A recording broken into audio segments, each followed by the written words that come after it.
Well, I want to bring to light something that maybe a lot of people are aware of, at least some facets of it, but they're not going to be aware of all of it. And I'm going to actually highlight some other things beyond this, where it's coming from exactly, not just the politicians. My father actually kept this newspaper clipping from the 1950s, actually talking about something that was found in 1919, 2 years after the Bolshevik Revolution in Russia, regarding the communist rules for revolution.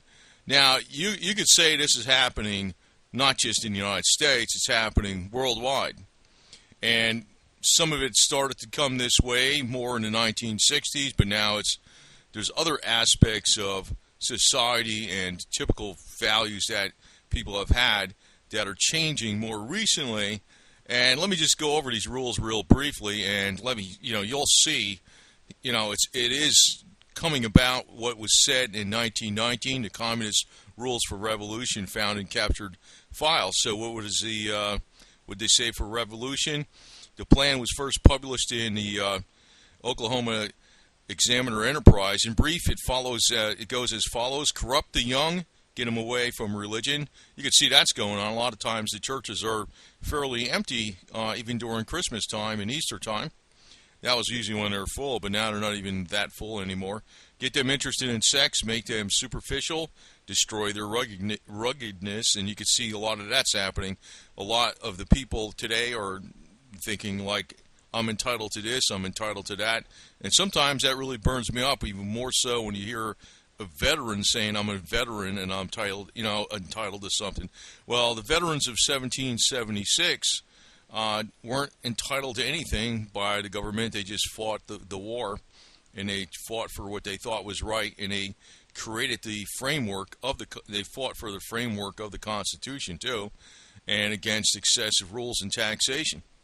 Actually, my lineage goes back to that. I have 3 family members, direct lineage, and there's probably a lot more indirect, but direct lineage, even with my namesake, that are fought in the Revolutionary War, 1776, father and his son and grandfather. So, part B, get control of all means of publicity. You can see this in the major media. This even goes back in the 1920s. It's not just, and I'll say this, that the big corporations are in cahoots with the communists. That's really what it is. When you have a type of corporation that does not want competition, like John D. Rockefeller once said, that competition is a sin. They want to have a racket. They want all the cards in their hands. They don't want any upstarts coming up from left field to take part of their business. In effect, a lot of the large corporations and the largest business in the United States, even though they pose as anti-communist, they are blatantly underlying in their hidden policies. They are blatantly pro-communist, and actually they're behind the regimes in China, and even Vladimir Putin and the oligarchs, even though he's not exactly in the hip pocket of, I would definitely say he's not in the hip pocket of the Wall Street crowd. He plays a game for the oligarchs in Russia. So, anyway, get people's minds off their government by focusing on athletics, and you see this all the time. People pay exorbitant amounts of money to go to see games, especially up in New York, New Jersey area. Traffic jams for hours and hours, hundreds of dollars for tickets, sexy books and plays, and other trivialities. And you can see most of this actually is on the internet. On the internet, there is loads of information on how to do things, how to improve your life or whatever, but the vast majority of internet traffic is actually being directed at trivialities, and there's no doubt about that. Divide the people into hostile groups by constantly harping on controversial matters of no importance, and you can see this happens all the time in the United States. There's various types of class warfare between the wealthy, the poor, the rich. Well, the wealthy and the poor, the younger and the old. There's the different generations that are divided up: the silent generation, the baby boomers, Generation X, the millennials. You have different racial groups. You have the Latinos, the Orientals, and whites, the blacks, and you also have like gender issues and sexuality issues and all this. It's ridiculous. It's like everybody has individual rights. That's really what it comes down to. But they can't have it that way. They got to group people and pit themselves against each other. That's part of a communist plan. Destroy the people's faith in their natural leaders by holding our natural leaders up to contempt, ridicule, and obloquy. And so, in other words, even when we have a good leader, the major media just slams the person. They mock them, and they're kid gloves with all the other garbage that are pushing the communist agendas. That's quite obvious. So this is from 1919. My father, like I said, my father had this in his wallet for like 50 years or more, from a newspaper article. Always preach true democracy, and he's anti-communist. Not that he's pro-communist. He was very anti-communist, but always preach true democracy, but seize power as fast and ruthlessly as possible. And you can see this quite often. That happens even with. They're always talking about we are change or whatever. Yeah. It's like, we're going to help you. I'm from the government. I'm going to help, and they screw you. That's what happens. By encouraging government extravagance, destroy its credit. Now, you can see that's definitely happened. Where are we going to be now pretty soon with this new budget at $20 trillion in debt? Produce fear of inflation. Now, there's a fear of inflation due to people buying silver coins with rising prices and general discontent.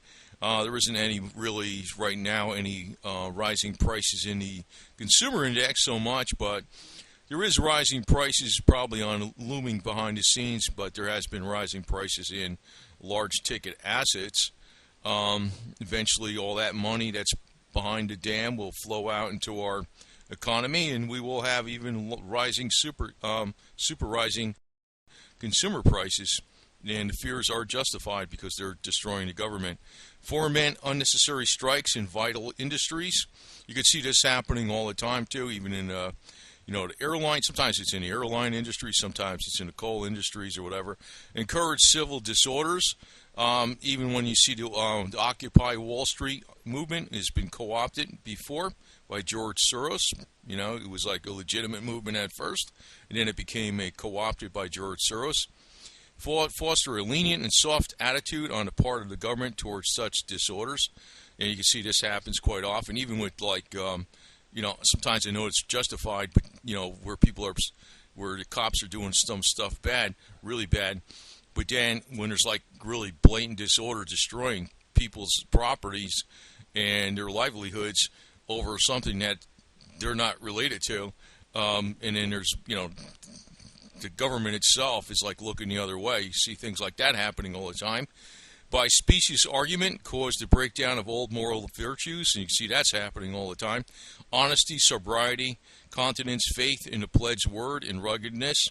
Everybody thinks it's a joke sometimes when you just scam and you get over and all that type of stuff. It's really garbage. Cause the registration of all firearms on some pretext with review of confiscation of them later on, and leaving the population helpless. And that is something you can see what's going on with the Obama administration right now. Now, actually, two of the biggest cronies that are along these lines are Hillary Clinton and Barack Obama. But I also want to say this. When you're looking at the politician, you're looking at the person that has been tasked by the big money to implement these agendas. And really went behind that, and I've discussed this before at length, it's really the big money that's, I know it's J.P. Morgan, I know it's Morgan Stanley, it's Citibank, it's Goldman Sachs, it's Lehman Brothers, it's Credit Suisse, it's some of the biggest attorney law firms, but beyond what it really is, it's not exactly the firm or itself that's behind them, but the individuals that run the firm. But beyond that, if we could look at pretty much everybody is a part of this garbage. Even the people are getting screwed over by this stuff because they invest and have their pensions in Morgan Stanley. They have their pensions in J.P. Morgan or whatever, J.P. Morgan Stanley, J.P. Morgan Chase, Morgan Stanley, or these big financial institutions. If people said, to hell with you, I'm pulling my money out of your garbage because you have officers in your company that are pushing stuff I don't like. Even if half the people in the nation did that, and actually the people that don't support Barack Obama, even when you're looking at money, funds, or Hillary Clinton, the middle class that has some kind of funds if they actually, most of Barack Obama's and Hillary Clinton supporters don't have that much money when you're talking about, contributions on a numerous individual scale, but the vast majority of their money comes from the elite. If you follow what I'm saying, when you're looking at what's opposed to these type of politicians, the money that actually opposes them, the people that have the money that actually oppose them, they are actually investing in entities of officers in those entities and people that run them who are actually funding these people. So they are indirectly funding these people all the time. And people just don't do anything about it because they figure that their money's safe in J.P. Morgan Chase or whatever, or Goldman Sachs or whatever, some investment account, and they just want to leave it alone. They just don't have the cojones to just take it out and say, I'm not going to invest with them, I'm going to do something else, I'm going to invest, in a totally different fund that has nothing to do with Wall Street at all. Other funds, or maybe in physical assets. That would be the real thing to do. But, when you're looking at these type of things that are playing out, they're playing out exactly according to plan as was outlined in 1919. Now, people today that are politicians don't blatantly call themselves communist. Of course not. But they are implementing the exact plan that I just read to you from 1919. That really is from 1917. But, these were files that were captured in 1919, 2 years after the Bolshevik Revolution. And a lot of it's through, government health care, the affordable health care system, which actually is just a registration base for everybody. It's going to be, any kind of political dissent means you have defiance disorder syndrome, which means that's a psychiatric disorder. Or if you have a fear of a government takeover, that means you have a psychiatric disorder. That means you can't have a gun or something because you have a fear of a government takeover or something, and that's why you want a gun. But then that's the reason you can't have a gun because that's on the diagnostics codes of the psychologists have, which are total bullshit. It's like you can have a code for I don't like the color green or something, or red or something, or whatever, and I like the color blue and I like the color violet or something, like that, and that means you have a color bias disorder or something, or whatever, or maybe I don't like cold weather and I like hot weather, so you have a weather bias disorder. I mean, they get stupid with those codes. They're just to justify their jobs. But when I look at this, it's just blatantly what's going on right now. There's no doubt about it. And I could say that we the people, when we're focusing in on the politics, there isn't a whole hell of a lot you could do about that because the blatant Communist Party people are opposed by usually people I consider blatant Nazis like the Bushes, the Bush family, whether it's Jeb Bush, George Bush, or Herbert Walker Bush, or the old Prescott Bush from way back when. Or it's Romney who's attached to them, or it's Richard Nixon who's attached to them. And I think the only one we actually had for a real politician that was sincere and for the people was JFK. But so what do you do about that, right? Well, really, if the strong middle class, the ones that are over 60 that have a large chunk of money and pensions, pull them out of all these big institutions. Now, the institutions themselves don't give to Hillary Clinton or Obama, but the head people in these institutions are the main donors to these people. Because I know the stronger, wealthier middle class that are over 60, that's really where a lot of the money is. And if they decided, well, we're not going to use any of these funds because they don't think of it that way. They don't make this link or association. They just think, well, this is an established American company for 100 years and blah, blah, blah. But the reality of the situation is a lot of the biggest Wall Street crowd, if you want to just put it that way in a simplistic way, is really in cahoots with communist methodology. They don't want competition. They want a racket. They want things going their way, and they want surefire bets all the time. It's not... Basically, that's really kind of how communism is It's you have an oligarchy up there that runs the entire show, and when they grab all the gravy off the top and they give everybody else just enough to survive and produce for them. That's really what it's about. There's not really much difference between the most monolithic monopoly type capitalists out there and a communist. Not really. There's not much difference at all. The monopoly type capitalists don't want any competition. So that's really, they're pushing this stuff too. They're actually pushing, and they actually were behind communism. And it's not like it's one group or anything, because I know people sometimes they point to Jacob Schiff or something. I know all the history about different things. There's a lot of stuff out there that it's been, and if you look all the way down through all the labors, it encompasses all kinds of religions. It encompasses even, the Holy Roller Southern Baptist, even, because everybody wants to make a buck and they want fees and they want to be part of the gravy train from Wall Street. So the only way to actually, break this matrix is not be a part of it. And the ones that are really opposed to this, like I said before, are usually the retired, more wealthier, maybe they're not super wealthy, but they're more wealthy or middle class that gained a lot of money over decades. And they're not like the ultra wealthy or anything. They're not even in the 1%.